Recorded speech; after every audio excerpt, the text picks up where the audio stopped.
8장으로 넘어가면 8장도 역시 신자들이 사도 바울에게 질문한 내용인데요. 당시 그 신전에서 제사를 지내면 그 제사 지낸 고기를 이제 사제들이 먹고 신전에서 제사 지낸 사람들이, 그리고 나머지는 정육점에서 팔았던 것 같습니다. 그 고기를 먹어도 되는지, 재물이 문제가 아니라 그 재물을 먹어야 하는지 먹지 말아야 하는지로 또 신자들 사이에 갈등이 생겼던 것 같습니다. 고기 먹는, 우상에게 바쳤던 고기 먹는 문제에 대한 그 신자들이 왜 이런 생각을 갖게 되었는지, 또 거기에 대한 그 해결책을 사도 바울은 어떻게 제시했는지, 특히 지식과 사랑이라고 하는 관점에서 좀 말씀해 주시면 좋겠습니다. 2차 전도 여행 때 사도 바울과 그 베르게에서 전도를 했고, 1차 전도 여행 때에도 배를 타고 베르게에서 내려서 시장 돌보고 한번 살펴보고, 그 타우르스 산맥을 넘어서 교회를 4개를 세웠다고 하잖아요.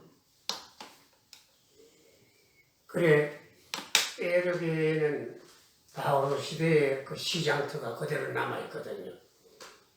네모꼴로 된 곳에 상점이 하나씩 박혀있고, 그 중에 정육점도 있는데, 글자를 모르던 사람들이 문명이 많은 시절이라서 그랬던지 정육점에 간판이, 지금도 대리석 간판이 남아있는데, 그 대리석 간판에 보면 글자로 정육점 그렇게 안 쓰고, 그 갈고리, 고기를 갖다가서 천장에다 걸어놓는 그 갈고리하고 칼이 있거든요. 고기를 썰어놓은 칼.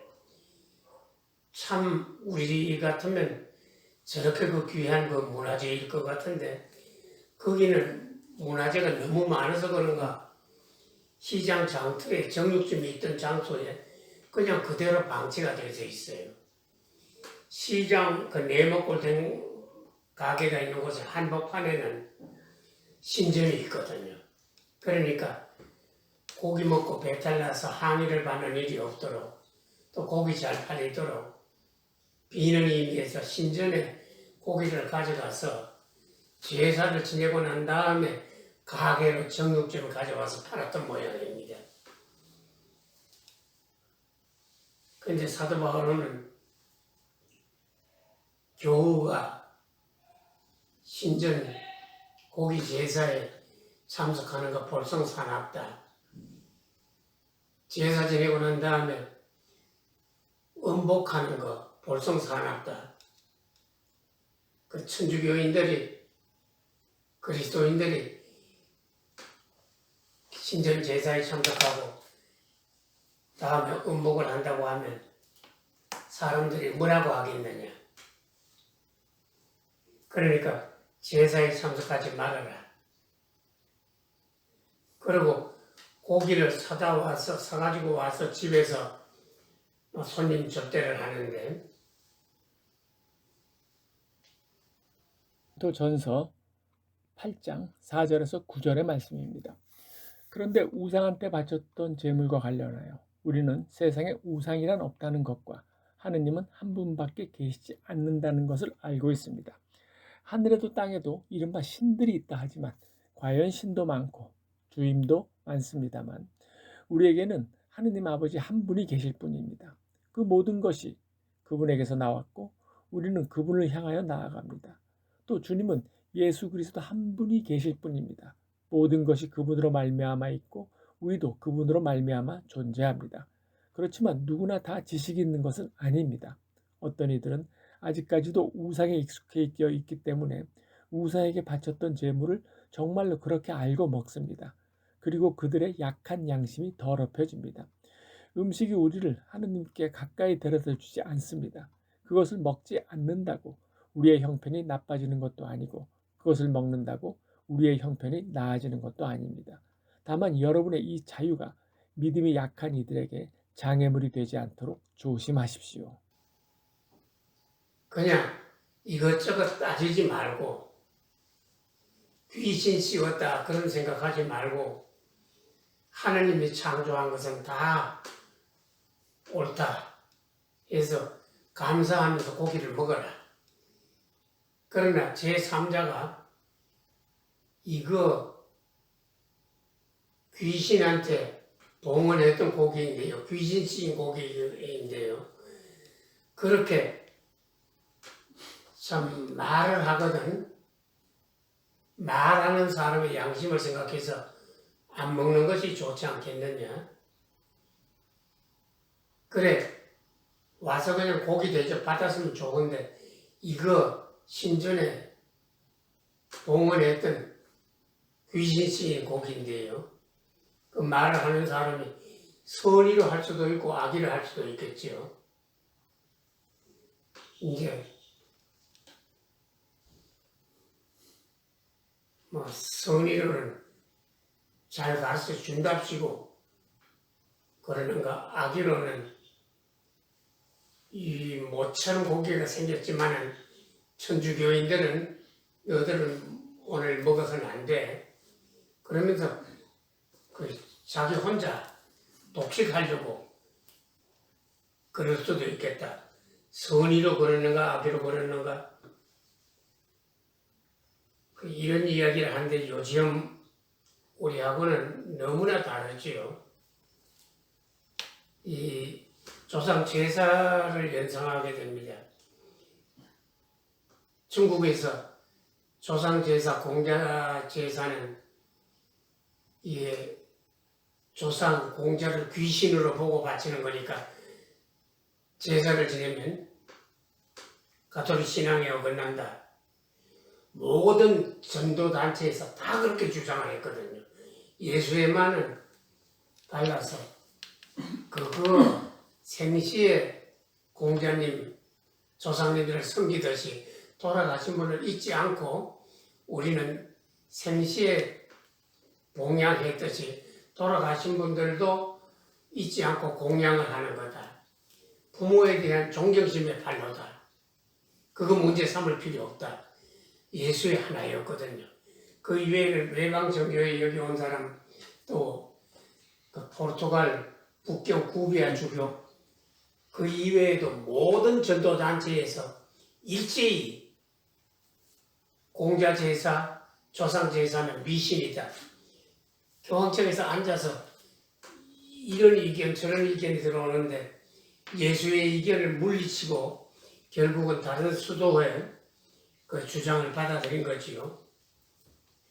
그렇게 해서 중국에서도 제사 문제 때문에 많은 순교자가 생겼고 한국에서도 한 1만 명 정도가 우리 국민이 이 제사 문제 때문에 사형을 받지 않았느냐.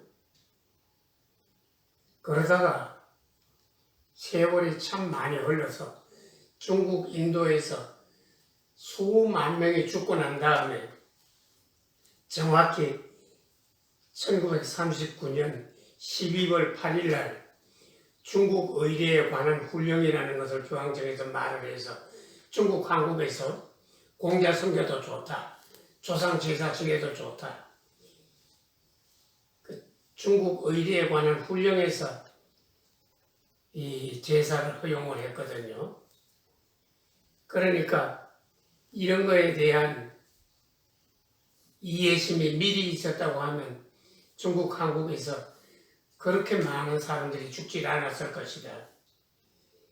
그 문화적인 충돌을, 소위 문화의 변혁을 교황청에서 또 중국에서 전도하던 많은 대부분 수도회에서 이해를 못했던 거지요. 그런데 이게 장에서 파는 고기를 먹어도 되느냐 안 되느냐 이것도 이제 일종의 문화 충돌입니다.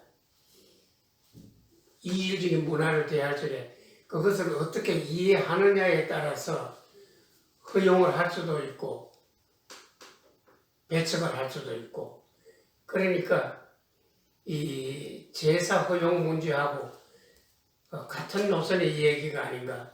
문화 충돌이 있을 적에 될 수 있는 대로 이질적인 문화를 이해하려는 입장이냐, 아니면 단죄하려는 입장이냐, 이제 그 문제가 아닌가 싶어요. 예, 예전에 사도 바울 시대 때도 재물 문제가 이렇게 좀 심각한 줄 몰랐는데 오늘날 이제 우리 한국 순교 성인들도 결국 이제 문화 충돌, 제사 문제로 많은 분들이 이제 순교를 하셨는데 그래도 가톨릭은 늦게나마 제사를 허용을 했는데 반면에 개신교는 오늘날에도 이제 제사를 금지하고 또 뭐 제사 금지뿐만 아니라 하다못해 이제 절에서 이렇게 나오는 그 음식이라든가 또 제사 지낸 음식조차도 받아들이지 않는, 먹지 않는 이런 입장을 지금 개신교는 취하고 있는데 어떻게 해서 개신교는 글쎄 이제 신님께서도 거기까지 생각을 해보셨는지 개신교가 어떻게 해서 그런 입장을 고수하고 있는지 그래서 오늘날 개신교 신자들하고 이제 제사 문제로 가족에도 많은 분쟁이 일어나는 걸로 알고 있는데 이 문제에 대해서 좀 신부님 아시는 대로 말씀 좀 해주시면 좋겠습니다.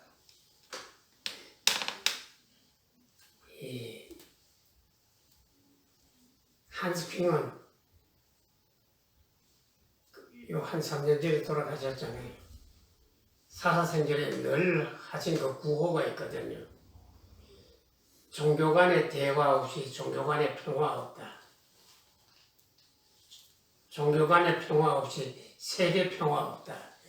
그러면서 이제 종교 간의 대화를 권장을 했는데 그게 결코 쉽지를 않아요. 그 타종교에 대해서 거의 함부로 발설하기가 퍽 조심스럽다는 이야기지요. 이 개신교에서는 종교 개혁가들이 취한 그 노선에 조금 빠져나가면 단죄를 쉽게 하잖아요. 근데 참 제가 받는 인상은 개신교에서도 이 문화에 대한 이해를 깊이 해서 타종교에 대한 소위 긍정적인 면을 좀 발견을 하면 더 좋겠다. 뭐 그 정도로 말씀드리고 싶으네요. 예. 아주 어려워요. 네. 또 타종교의 입장을 이렇게 참 말씀을 하신다는 게 좀 어렵죠. 민감한 문제이죠. 그래도 어떤 우리 한국 사회가 한국 사회는 이제 전통 어떤 불교라든가 유교적인 전통의 뿌리를 내리고 있는 사회이기 때문에 특히 이런 제사 문제 또 어떤 행사 때 보면 이제 고사도 지내고 이런 문제로 인해서 그 음식 먹는 문제가 또 심심치 않게 또 문제가 되고 있는 현실이기 때문에 그냥 한번 신부님의 좀 생각을 들어보기 위해서 좀 질문을 드렸습니다. 그러면 이제 좀 구장으로 좀 넘어가고 싶은데요. 참 바오로 사도가 선교하면서 오해도 많이 받고 공격도 많이 받고 그랬던 그 사도이시죠. 근데 특히 모든 이제 선교사들이 그 지역에 가면은 선교비와 사례비를 받는 것이 당연하다. 그런 상황에서 바울 사도는 선교비도 그렇고 이 생활비도 사례비도 일체 받지 않았습니다. 그래서 그것이 오히려 오해를 사게 됐던 원인이 됩니다. 정당한 사도라고 하면 당연히 받아야지 왜 받지 않는가, 가짜 아닌가 이런 오해를 사면서까지 사리비와 선교비를 받을 권한이 있음에도 거절하고 스스로 일을 해서 자신과 선교사들의 생활비, 선교비를 마련했는데 어떤 이유에서 사도 바오로가 이런 처신을 했는지 좀 말씀해 주시면 좋겠습니다.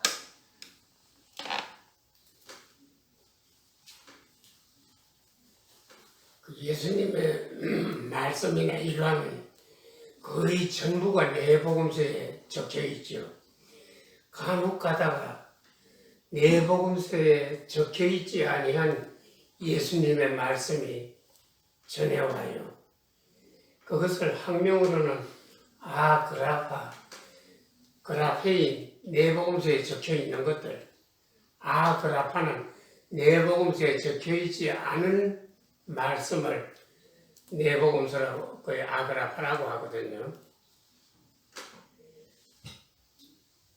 사도 바오로가 지중해 동부 지역에서 1차, 2차, 3차 전도 여행을 마치고 밀레토스에서 에페소 장로들을 불러다가 하적 인사를 했거든요. 내가 여러분 사이에서 3년 동안 전도를 했지만은 밥 한 끼를 공짜로 얻어먹은 적이 없다. 공짜로 전도비를 받은 적이 없다. 나는 내 손으로 일해서 생활비, 전도비를 조달한 사람이다. 다른 사도들은 그렇지를 않다. 전도를 했으면 생활비, 전도비를 받는 것이 당연시 되었던 것이다. 그런데 나는 그 당연한 일을 하지를 않았다. 그러시면서 왜 내가 그렇게 처신을 했는가? 복음서에 적혀있지 않은 아그라파, 예수님 말씀을 인용을 하나 해요. 예수님이 평소에 말씀하시기를 주는 것이 받는 것보다 복되다. 나는 그 말씀이 마음에 사무쳐서 받는 것보다 주는 것을 내가 좋아하는 사람이다. 내가 여러분을 등쳐먹을 일이 있으면 이 자리에서 말하라 하니까 없습니다. 옳거니 나는 아그라파, 주는 것이 받는 것보다 복되다는 그 말씀을 평생 명심을 해놓으라. 그러니까 사람마다 성경 말씀 가운데에서 더 명심을 하는 말이 따로 있잖아요. 사도 바울은 주는 것이 받는 것보다 복되다. 사도행전 20장 35절에 말씀을 각별히 명심하신 분이 아닌가 그런 생각이 드네요. 근데 거기 밀레토스에서의 마지막 설교를 이렇게 보면은 사도 바울 말씀 중에 그 일부 선교사들이라든가 이런 사람들이 신자들로부터 이렇게 재물을 탐하는 그런 사람들도 더러 있었던 것 같은 그런 느낌을 받습니다. 그 설교를 읽어보면요. 실제로 그런 선교사들이 있었을 것 같은데요.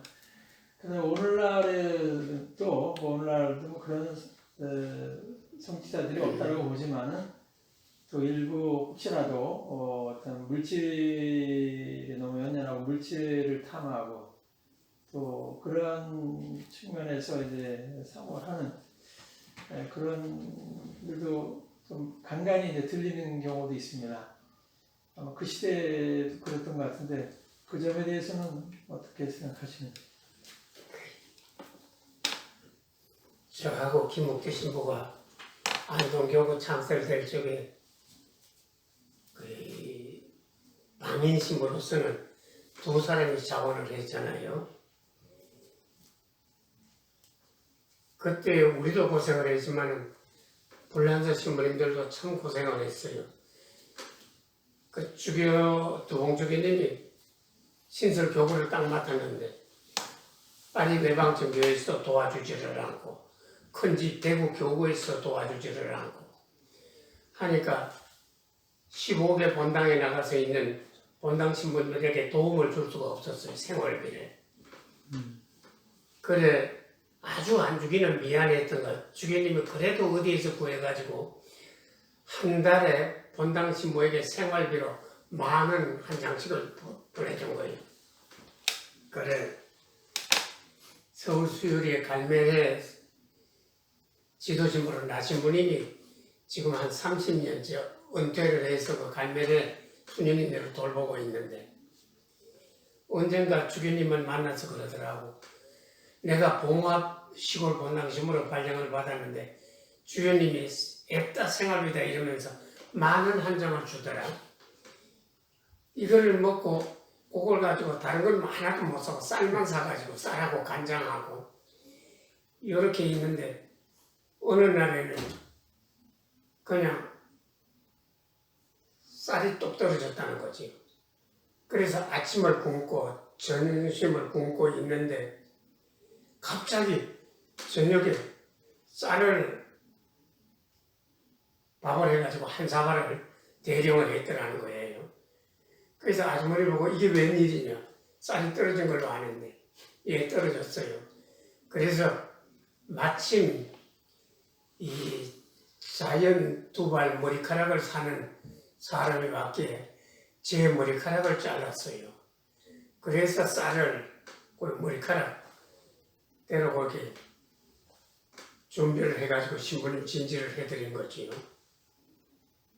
그러니까 주교님이 뭐 다른 말은 안 하고 참 내가 잘못했다. 거의 한 달에 10,000원이면 너무 박하다. 그리고 이 김수환 추기경님이 마산 교구장으로 있다가 서울로 부임을 했잖아요. 대선배, 후배 어린 신부님들한테서는 별로 고생을 안 했어요. 동기동창들 그 한 7명이 시도 때도 없이 주교님을 괴롭혀가지고 경상도에서 헤쳐먹지 왜 서울로 왔느냐. 하여튼 10년 이상 쪼아돼 있어요. 그 현장을 제가 목격을 했거든요. 김창석 신부님이 몇 시간을 두고 경상도를 내려가야. 그러니까 뭐 주교님은 가타부타 마음대로 경상도를 내려갈 수도 없잖아요. 교황 발령이 있어야지. 가타부타 답이 없이 그냥 묵묵부답이었어요. 근데 이 양반이 서울에 와서 보니까 마산교구 예산하고 서울교구 예산하고 하늘과 땅의 차이거든요. 그래서 서울교구 예산을 짤 적에 시골 가난한 자립이 안 되는 교구를 도와주는 항목을 따로 집어넣어라. 찔끔찔끔 가끔 가다가 생각이 나서 주지를 말고 서울교구 예산에 아예 시골교구 몫을 좀 집어넣어주면 좋겠다. 주교님 살아서는 그 일을 했는데 지금은 후임자들이 하고 있는지 어쩐지 모르겠어요. 하니까 가톨릭은 참 교구 자치주의거든요. 사제도 또 재산도 인적 물적 그 교류라는 것은 원래가 없는 거고 각자 교구마다 자립이지요. 그러니까 넉넉한 교구는 잘 살고 아주 가난한 교구는 인적 물적 자원이 빈곤해서 아주 힘들게 되어 있는 거지요. 그래 김수환 추기경님은 이것을 절감을 하셨는데 오늘날도 사정은 마찬가지입니다. 부자 교구, 가난한 교구. 그래서 이게 서울교구에서는 요즘 예산 짤적에 어떤 입장을 취하는지 모르겠어요. 근데 뭐 주교님들이 한 20-30명 되니까 그분들이 모여서 공법에는 세계 천주교의 법에는 교구 자치주의지만은 그렇게 하는 빈부의 격차가 너무 심하다. 이래서 우리 한국 천주교회만이라도 빈부의 격차를 없애기 위해서 한국 가톨릭 전체 예산 결산을 함께 하자. 그 주교님들 한 25명이 모여서 1년에도 몇 차례 회의를 하잖아요. 그분들이 의견을 모으면 되는 거예요, 그냥. 그러니까 현재는 그 공법이 그대로 실시되고 있지. 그 공법에 모자라는 점을 보충하자. 그런 거를 안 하고 있는 거지요. 네, 참 신부님 말씀을 들으면 힘이 생기는데요. 또 저는 이제 일선 현장에서 사목을 하고 또 교구에 소속된 신부로서는 또 비상성, 비현실적인 이런 생각이 좀 들어서 좀 아쉽고요. 그런 면에서 우리 김수환 추기님이라든가 저희 예전에 지학순 추기님이라든가 또 두봉 추기님이라든가 윤봉이 대주기님 참 교회 어른들이 계셨을 때가 우리 한국교회 전성기가 아니었나 그런 생각을 좀 하게 됩니다. 신부님의 말씀 또 신부님의 이런 고견이 좀 잘 반영돼서 우리 한국교회가 좀 이렇게 평등, 균형을 잘 잡는 그런 한국교회가 되기를 좀 이렇게 바라면서 오늘은 여기까지 좀 하도록 하겠습니다. 긴 시간 감사합니다.